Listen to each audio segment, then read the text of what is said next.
What happens when you bring two high achievers together who come from different cultures, fall in love, and decide to live in a third culture where they build their businesses amazingly? That's what we're going to be exploring today with Lovelda and Simone Vincenzi. I am so excited to share this interview with you, and I want to share a little bit more about them and what they do. So Lovelda and Simone are known as the public speaking power couple. They've been married for over 8 years, and they've built a life and business rooted in purpose, partnership, and powerful communication. Lovelda is a world-renowned speaker mentor and an international moderator who helps women turn powerful messages into paid speaking careers. Simone is a multi-award-winning entrepreneur who's helped launch over 500 businesses through his company, GTEX, supporting experts to grow and scale with speed. Together, they own the Speaker Awards and Speaker Summit, the industry's flagship conference, and awards celebrating top professional speakers. They've shared stages with the likes of Monica Lewinsky, Gary Vee, and Olympian Tom Daley, and bring a rare blend of heart, humor, and honesty to both their work and relationship. Whether speaking together or solo, their mission is the same: to help people own their voice and build a business that reflects who they really are. This interview is going to give you so much insight into this couple, but also start to help you explore, if you're in a bicultural couple or if you're living abroad, how those things have impacted your relationship. They get real and raw with us about things that cause them friction and how they overcome it. So go grab a warm drink and let's begin. Welcome to Relationship Reset, Reignite, Reconnect, Rebuild, the podcast for high-achieving couples who want to transform their relationship from surviving to thriving. I'm Katie Russler, a relationship coach and counselor with over 15 years of experience helping busy, overwhelmed couples rebuild connection, trust, and intimacy. If you've been together for years and feel stuck on autopilot, disconnected and frustrated by constant miscommunication, you're in the right place. Each week, we'll explore practical tools, relatable stories, and strategies to help you reignite the spark, rebuild your bond, and create the relationship you've always dreamed of. Because no matter how long you've been together, it's never too late to hit reset. Let's dive in. Welcome back to the podcast. I'm really excited to dive into a discussion with Lovelda and Simone Vincenzi about their relationship, the cultural dynamics that occur, why they've chosen the UK as home, and how they're making their businesses work for them and their relationship. So welcome to the podcast. I'm so excited to have you both. Thanks for having us. Thanks for having us. So let's just dive in. Share with us a little bit about yourselves and how you met. We actually met through a public speaking training company. So we were both training to become public speakers. And the story goes that I saw her across the room. She saw me and she absolutely fell in love straight away. That's my version of the story. That's why I started with that. And then I let her continue and verify that statement. We can let his version hang out in the air for a while if you like. Yeah. Like a true Italian. Love, it's me. It's beautiful. Yes. Right? That's what happens. So what's the true story? The true story is that I hadn't noticed him at all.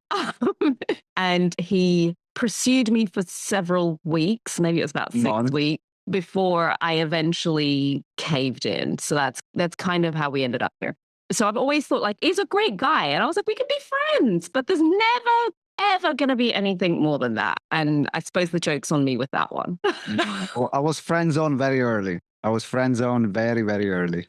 But you broke out of that. How did that happen? I was very clear about what I wanted. I didn't want a friendship, not at all. Like, this is just going to go one way, like either something happens or nothing happens. That was how I approached it, and it seemed to work out.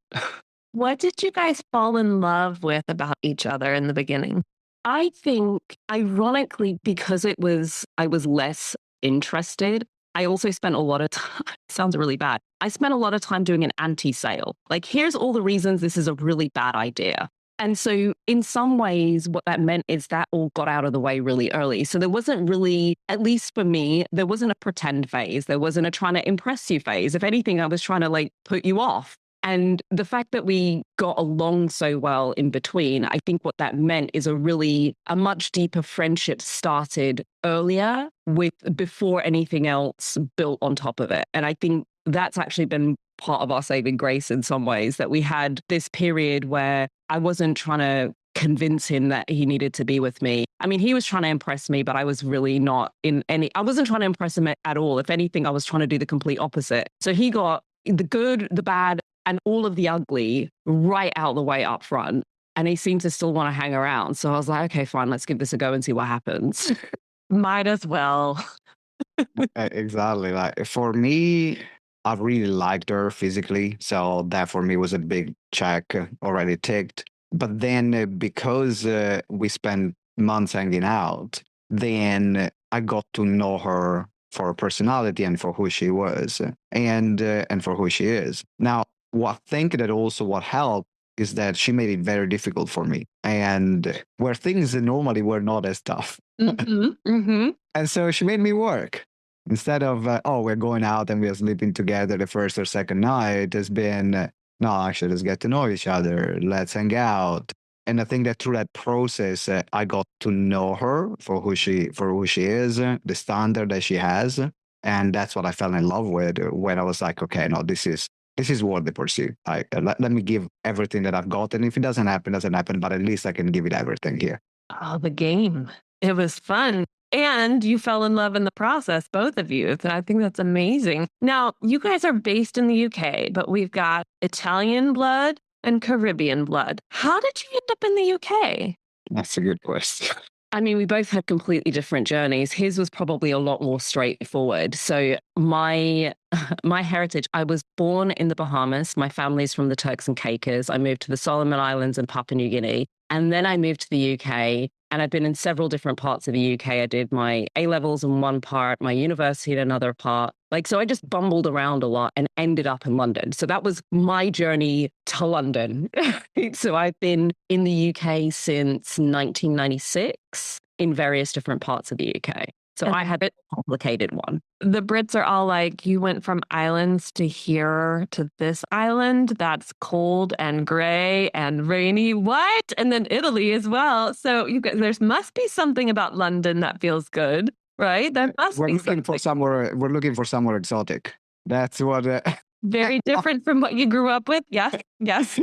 Exactly. For me, it was I happened to move to the UK when I was 20 because of work. So I got a good job offer to work in a restaurant. I was 20. I was working in restaurants in Italy. I had nothing to lose, and then I found myself in London. And what I love about London, which is not what I love about the UK, but let's talk about London, because London and the UK they're different. Like London is a different reality, right? You have the cities like New York, like Singapore, like London, that are very unique. And I've always been someone fascinated by different cultures. And for me, Italy was feeling like tied because I was already familiar with Italian culture. And when I came to the UK, and in particular to London, it was all here. So I could have Indian friends, Caribbean friends, Chinese friends, and they were all like in the same place. All the different, also European people, like Spanish friends, French friends, and they're all here. And I think that that's what made me fall in love with London is the variety and the cultures that is here more than anything else. Definitely that multicultural piece. When you think about the fact that speaking brought you guys together, right? Like learning to, I'm assuming, to speak on stages, speak at events, there was this draw for both of you towards that as a new career or the career you wanted to take on. What now has blossomed from that? Because I know you guys have created some businesses from it, but what has blossomed from that love of speaking?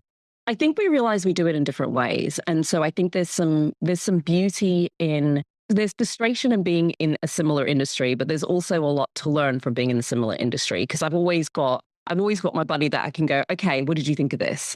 How did that? And it's not with a partner who's outside of the industry. I can get off stage and ask them how I did, and they'd just say, oh my God, you were amazing. This one is like, yeah, so you started off strong, but like in the middle, there was a bit where you kind of stumbled a bit, right? So I'm always going to get that like different level of critique that I otherwise wouldn't get.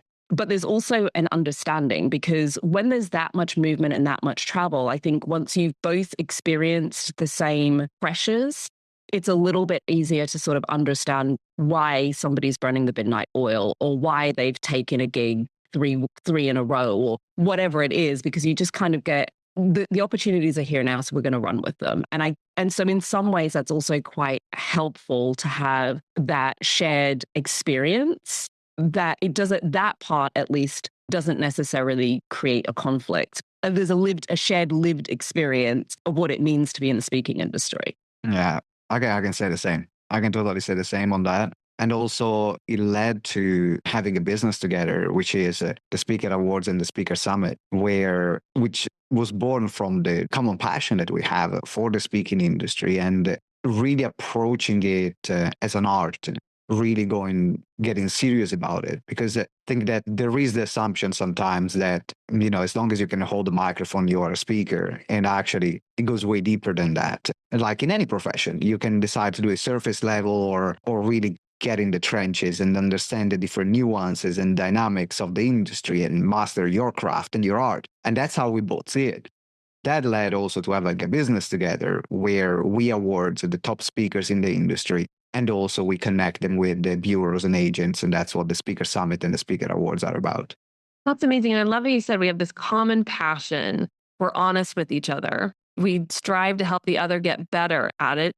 And we're able to be really understanding of each other because we know what we're going into, right? We know the type of career field we're in. Now, you brought up earlier about London being multicultural, so unique, and a place that you both were just like, okay, this is where we're going to be. How do you blend your own cultures in your relationship? Plus, then, in a sense, a fourth culture, like you have both of your cultures, how they blend into the relationship culture. And then you've got London with its own multicultural lens. How do you blend these together? I think it's been very natural in a sense, because also from her side, she's always been someone very open to other cultures and understanding with curiosity for other cultures. I found that it kind of merged in a unique way and very effortlessly. Like there wasn't any cultural clash other than the first Christmas that she had in my family, because now she understood what an Italian Christmas looks like and how much food there is going to be there.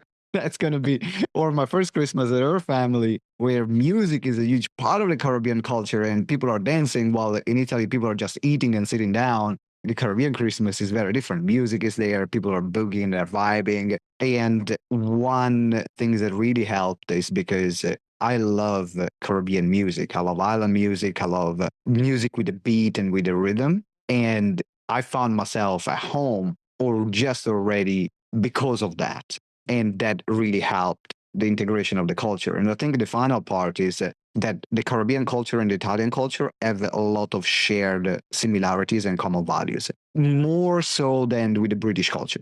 Because there are two cultures that are rooted in family, that are rooted in being together, in the family unit, in food, as a way of connecting. So those things, they were already there. I think it's a lot of what Simone said and some. So I grew up in a really multicultural background. I went to international schools, I traveled a lot. So I have always had a real curiosity about different cultures and an expectation of difference, right? And so I think that helps. I think if you have two people from two different cultures who've never experienced being in a different culture before, it can be quite problematic. But, I grew up in a developing country and then I moved to the UK and experienced that to be completely different. And my friends have always been from completely different parts of the world. So, when I went into somebody else's house, I didn't expect that the rules of engagement were the same as the rules of engagement in my house. Like that just became a norm. So I normalized difference in a way that I think if you've grown up in one culture all of your life, you think you understand it, but it's very different to when you're at the other side of it. And so what that meant is, I think that made me a lot more open to sort of communicating. The other thing is we've always had a rule about being really honest. My first Christmas, it was, here's how it works. Okay.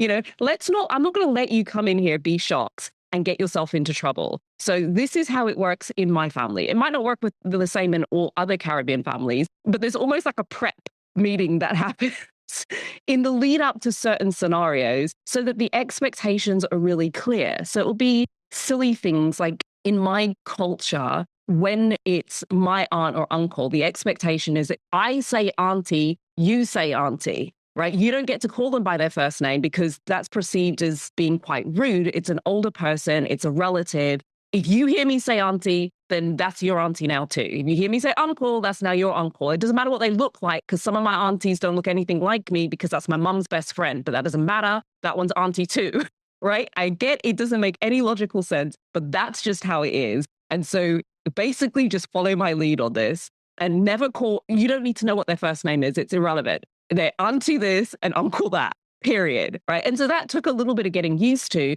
but it also was about me taking some ownership of helping him understand where that sits and what it means. Because otherwise, you're doing what you normally would do and not realizing that you're potentially offending or upsetting people. So I think that's really helped. And it was kind of the same going into Christmas. At one point, I had to say, babe, I need you to tell your mum I literally cannot eat anymore. Like, I'm actually going to throw up. Like, I love food. It's not her cooking. I don't want to offend her.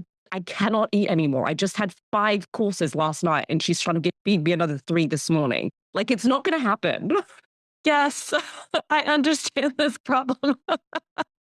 I think you nailed it when you said that the fact that both of you, one, are living in a different culture than what you grew up in, but also both of you are very open to cultures. You knew how to prepare each other versus just assume the other would figure it out. And because there were key differences in your cultures that could, for your family of origins, feel like rude if your partner didn't flow well in it, you knew to prepare each other for that. I think a lot of couples don't always think about that because we think like, oh, we've been together. You should just know.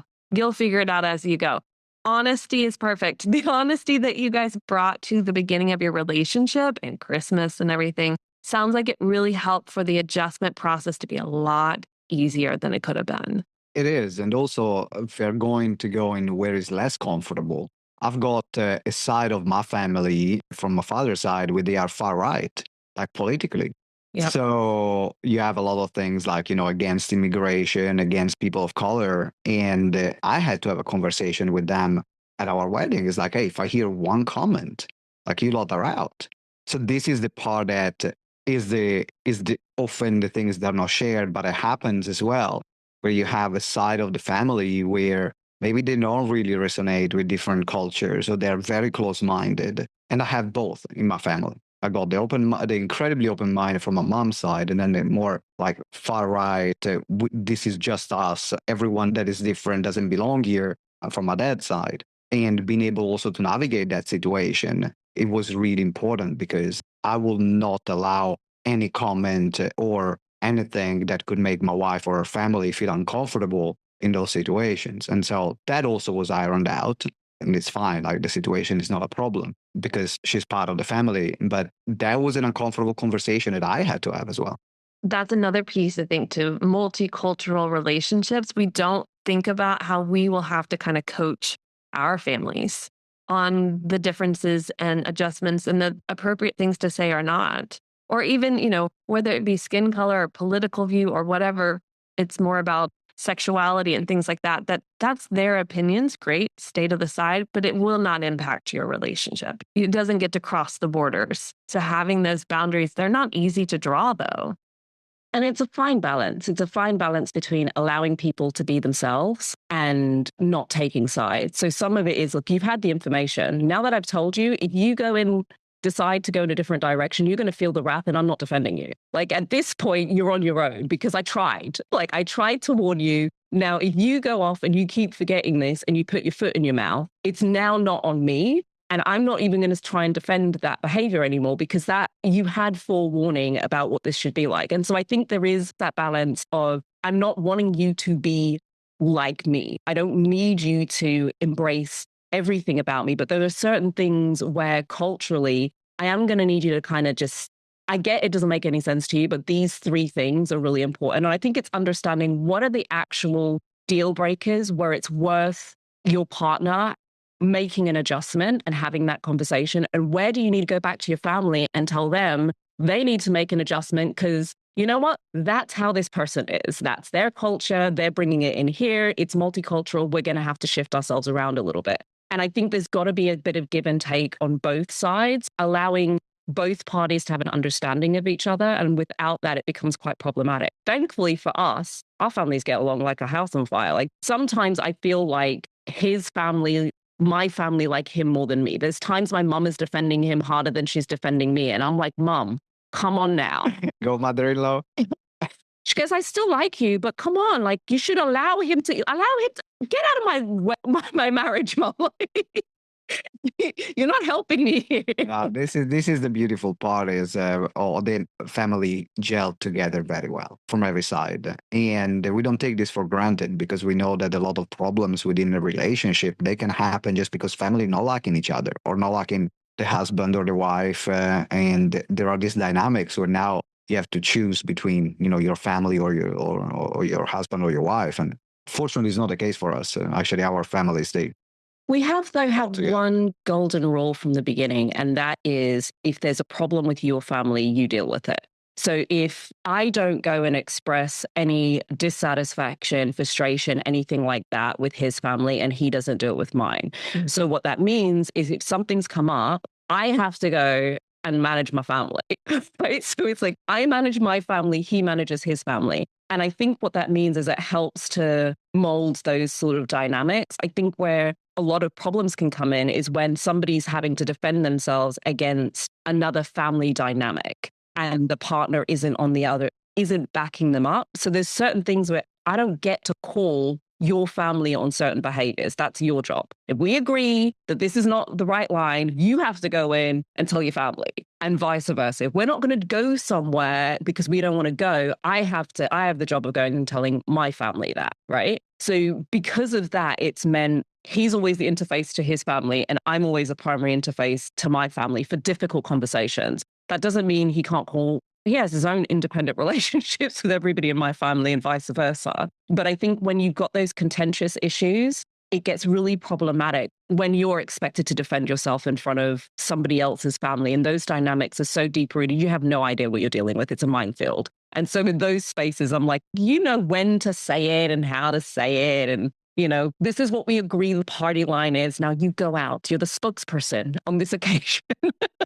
Well, and the character of a person is really shown by can they have those difficult conversations? Yeah. And when you have to have it with people you love, that it's just so much easier to sweep it under the rug or ignore it or, that's just how they are. But the fact that both of you are willing to have difficult conversations for the sake of the other, because your relationship is what matters, really speaks to the foundation you have in your relationship. Not that I'm here to boost your relationship is wonderful. It sounds like it, but it's just amazing that you guys are not afraid to have those hard conversations, which to me also says maybe you're not afraid to have hard conversations with each other as well.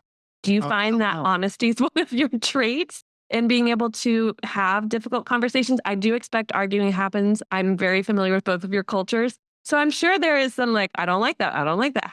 But what do you notice as far as having difficult conversations and how the both of you approach it with each other? It has been an adjustment. It has been an adjustment because we have very different ways of processing, having those conversations. So, for example, she needs her time to get her thoughts and collect it, and I just need to blow the steam off, and then I'm done, and then I'm good.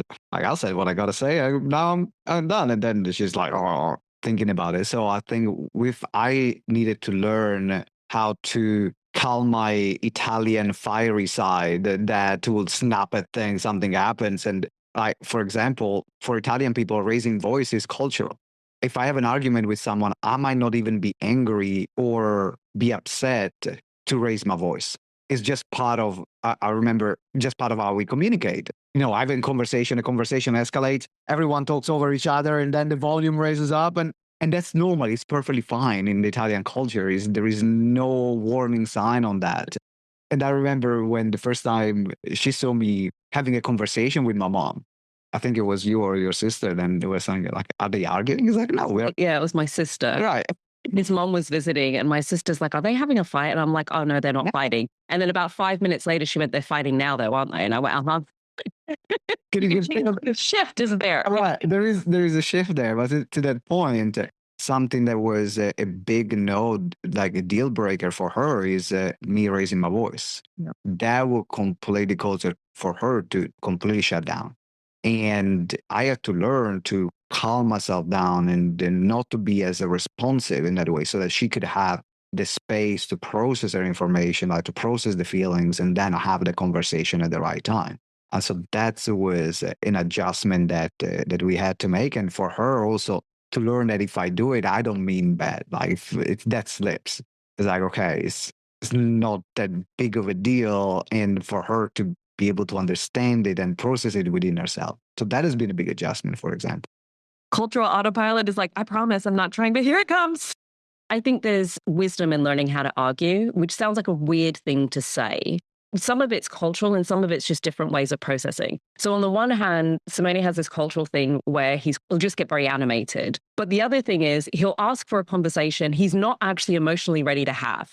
So he just wants to have the conversation. But then when we get into it, now he's all defensive. So no good ever came of it. So you want to have it now. Okay, cool, let's have it now.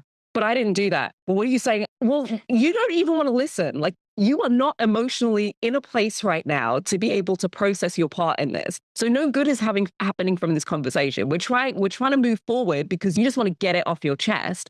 But I don't do getting it off my chest. If we're going to talk about it, then let's process it fully. But you're not emotionally ready to process it fully. You just want to shout and scream.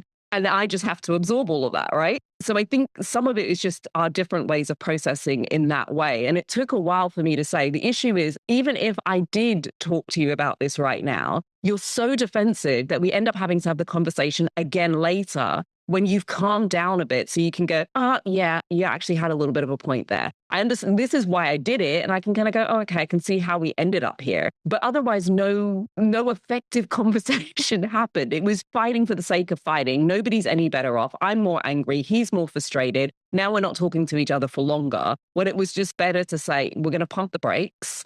And then when both of us have had a little bit of a moment to distance ourselves from this and we can sit down and be in a space to actually unpackage this, then we'll have the conversation. Like, there's been quite a few learnings like that where he was like, yeah, you're right. I said, I'm never defensive. Shut up. Never. Not even right now. So, yes, when it comes to both of your arguing styles, I think one thing I'm hearing you say that you had to work out is where you have to turn off autopilot in your minds, be more present in the relationship, and understand you're speaking to each other, not to yourselves, right? Like, I process it this way, you process it that way. Okay, I need to speak to you that way so you actually can hear me in what I'm saying. Does that sound right? Yeah, absolutely. That's exactly what happened. And I mean, the relationship couple therapy that we did, that helped a lot with that, because at the beginning, we had our issues and we couldn't find this level of communication. So it was our commitment to, and initiated by her. She was like, I have enough. We need to find a way to communicate better. Let's do some couple counseling, couple therapy, because we were communicating on two different levels, on two different parts. We couldn't really understand each other, speak the same language. And it was a process that it took time, but it paid off. And that was one of the things that I was the most resistant to do, but also one of the best things that we ever did for our relationship. One thing I noticed, a lot of people see power couples. I'm going to claim you guys as a power couple. But to see power couples and we think, oh, they've got it together. They're not having problems. I'm sure everything goes well. But the reality is, behind closed doors, you're human. We're all human. And so I love to ask this question to couples that I interview. What do you tend to still argue about now? Like, what's your repeat argument about? Do you mind sharing? I don't think we currently have any. So we ended up in therapy because we had one issue we just couldn't get past. Lots of areas we could communicate really well. And there was just a recurring, and it got to the point I was like, you understand what the problem is. I understand what the problem is. You're saying it's important, but nothing's changing. So we're literally just coming back to the same point and having the same blowout to apologize. We'll do better. And we're back here again, right? And it got to the point where I said, I've run out of tools in my toolkit. I don't know what else to do. I've tried softly approaching it. I've tried shouting and screaming. I've tried putting systems in place. I've broken down, cried. I literally don't know any other way of getting this through to you. And logically, you understand what I'm asking for and you're not resistant. But based on results, we are not moving forward. And I can't have this argument anymore. Like, I feel like I'm just banging my head against a brick wall. And so that's what kind of brought us. I think we did 2 rounds, and it generally tended to come from, there's a problem. We're having the same problem over and over and over again. And we've run out of ways to be able to communicate it. Logically, both of us understand something needs to change, but there's something else going on here that means either we're not communicating in a way that resonates deeply enough to create that transformation, or one of us has some deeper work to do that's causing a problem. But either way, we're out of tools because we've tried everything we know how to do. And apparently we can't. But it came down to having like commitment to the relationship to say, we no longer have any tools left to figure this out. So we have two options. We either bring in an outside third party to support us with working this through. We settle for what this is, or we go our separate ways, right? Those are the only three options that are on the table. We either accept the status quo and just say, fine, we'll just deal with it. This is just how it is. We give up altogether and go our separate ways and say, it's too much stress, I can't be dealing with it anymore. Or we bring somebody else in and see if we can find a different way to reset a new status quo that's going to work. And it's uncomfortable. Like, it's uncomfortable to invite somebody into your relationship and go, right, we seem to have screwed this up a bit. Tell us what we've done. Well, I find with reoccurring arguments, and you guys can point out like what it was for you guys, is there's usually three big things, right? There's a need for connection, and there's just not meeting in the same middle point for connection. There's power and control, whose decision gets chosen, who gets to be first to go, right? Or the third is autonomy and independence. Like, I also need to be my own person separate from our relationship. And the way you just talked about, and I know you kind of talked vaguely about it, understandably, but it's either power and control or autonomy and freedom, it sounds like, where it's just like, we can't have them the same. And then no one wanted to change. No one actually wanted to do the thing. So did you find that tended to be kind of the themes that were coming up of like, who's going to budge first, or how are we really going to make some changes in our relationship to get past this argument? I don't know. I think actually it was probably about connection. Oh, was it? And, Okay. Probably a mix of all It's three, a bit to be of a honest. mixture. But the real problem was that we're two very independent people. So in terms of independence, like, we all live our lives. Think that that's also why we don't need each other, but we are better with each other. That's, I think, a good statement to represent this relationship. We are happy with our own skin, who we are, but together we are even better. We can add value to each other's life. And the problem for me was not making time, even if I wanted to, but prioritizing something else, but prioritizing work, prioritizing business, because I need to provide. So I had my man shit coming up, all these kind of things that basically neglected her. It's like almost like the chase is over, got married. Now she goes second. Now I can get back to my life. That's what it felt like. Now I can get back to do what I was doing before. And I'm like, mate, this was a setup. I gave you everything bad about me. This is what happens. Yeah. And so I had to work on understanding what the impact was for her, and also for me to transition from me to us. That was the biggest shift that I had to make, because before it was, this is what I'm doing. This is my choices. And it might be like the part of independence. That's what you were talking about. But that was my default. While for her, she immediately started thinking us first. And then she would put herself in a second place, or she would wait for me to make time. And that was like, this is not sustainable, because you said you were going to do this, or we're going to go there, and now you have another event, or you're prioritizing work, or you're going to play basketball on this, and you said you were spending time together. And that was the biggest shift that I had to make. It's like, how can I think about us first compared to me first? It took years, actually, for me to get into that mindset. It was difficult, but at the same time, it was the only way to make this relationship work, because I couldn't keep going that way. And I realized it. And I didn't want to make her softer or to make her unhappy. It was just this default. I would make a decision without thinking. And that's what created the biggest arguments. And then once that was sorted, then like everything else, as Lovelda said right now, we don't argue. I mean, we have stupid arguments every now and then, but we don't have anything that's like recurring anymore. But that one was it was really challenging. And it was really challenging because I'm like, well, if I live independent and you live independent, why are we married? Why are we even doing this? You may as well go live your life and I live my life. But I'm not going to be trying to live our life and you just off doing your own thing all the time. That kind of doesn't work for me. And at the same time, I'm not telling you you're not allowed to go off and do your own thing. But we need to have a balance here, because I'm just here holding the fort while you're running around making decisions and breaking promises with me. And it's not a sustainable way forward. You know, it's upsetting, but he just struggled. It took a while. I couldn't find a way to communicate the impact it was having on me in a way that would land for him to be able to make the transition. So intellectually, yes, I get it. I did say we were going to spend time together, and then I decided to go play basketball. Like intellectually, yeah, I screwed that up, right? Gets it. Understands why I would be mad, has to kind of take the, I definitely upset my wife on, like gets it. But 2 weeks later, we'll be doing the same thing, right? There's like no learning. I'm like, how is this on autopilot that I'm literally just, it feels like Groundhog Day. I'm having the same argument with you over and over again, and the context might change a little bit. So then it's like, we'll put a regular time in it. Like I'm trying everything that I know how to do, but it's just not working. So at this point, I'm going, I don't actually know what to do, because you're saying you don't want to upset me, but you know this is upsetting. You understand why it's upsetting, but you're still doing it. So I don't know what else to do here. So it did come down to communication, because I think having somebody else translate from lady speak to man speak seemed to have worked, because I was like, I swear to God, I've told him that before. Oh no, I get it now. What do you mean you've got it now? I've been saying this.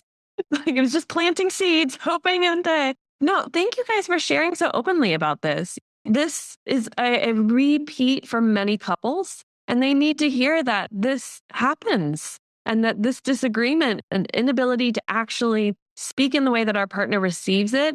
Every couple I see, this is the issue. And frankly, friends, and even in my own marriage, this is common, because sometimes we need a translator to go, I know we're speaking literally the same language, but we're not. We're not receiving it. So now that you've done all that work, what are the things you enjoy doing together beyond the fact that you just work together at times with your speaking events? What do you love doing outside of that? Traveling. Traveling is the biggest thing. I think the common theme that we found for us is adventure. That's how we connect. You call it adventure, I call it experience. We realize they're not exactly the same thing. Because sometimes when he experiences adventure, I don't want to do. I'm like, I don't want to actually receive that experience. You're going to have to do that one by yourself. So he calls it adventure. I call it experience. And we have to kind of find where adventure meets experience. And when we find those places. An adventurous experience. That's what we need to find, an adventurous experience there. But yeah, we travel a lot. So we're often going visit different places in the world, whether it's in Europe or other parts. So we travel a lot together. That's a moment where we connect. And hiking, like we go for walks in nature. That's another moment where we connect. Started like watching what I call the like stupid TV or stupid shows, which is I have mine, she has hers, but we find a moment of connection in those one to have something lighthearted and having a giggle together.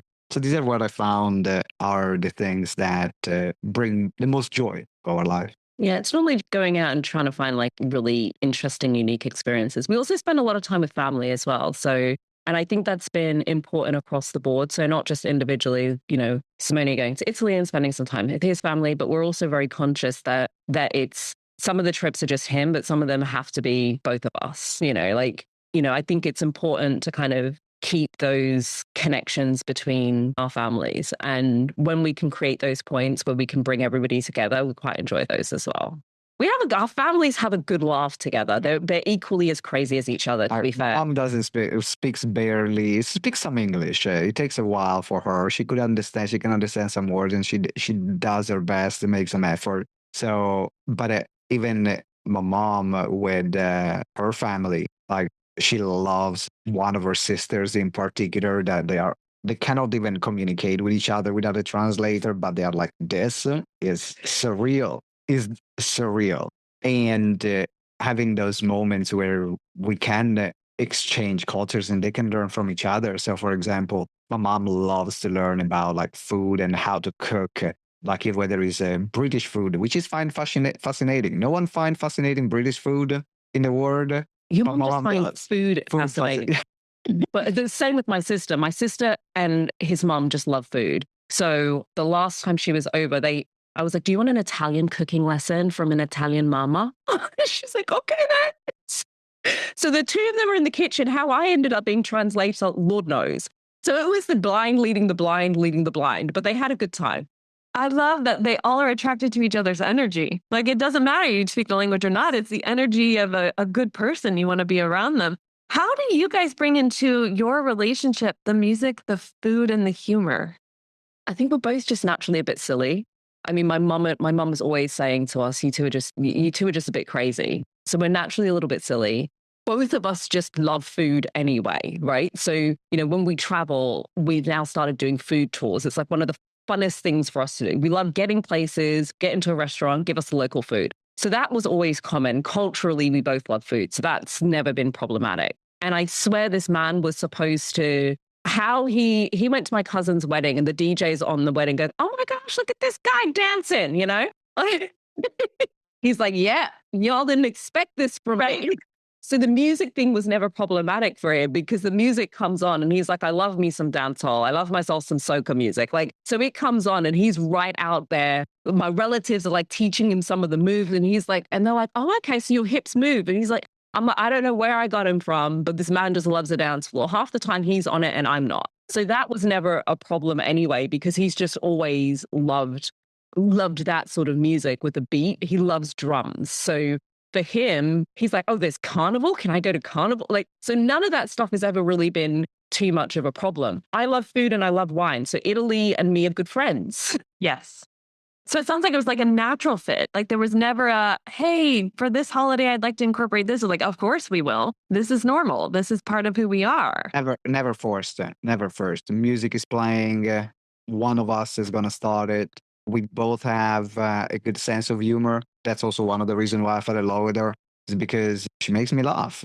I need that person that can give me like a bit of a challenge or can make that comment or that joke, because I'm like that as well. And so now, like a lot of the conversation that we have during the day, they can be from, if someone would look from the outside, is like these two people need to go to a psychiatric hospital. That would be probably the external assessment that someone would make.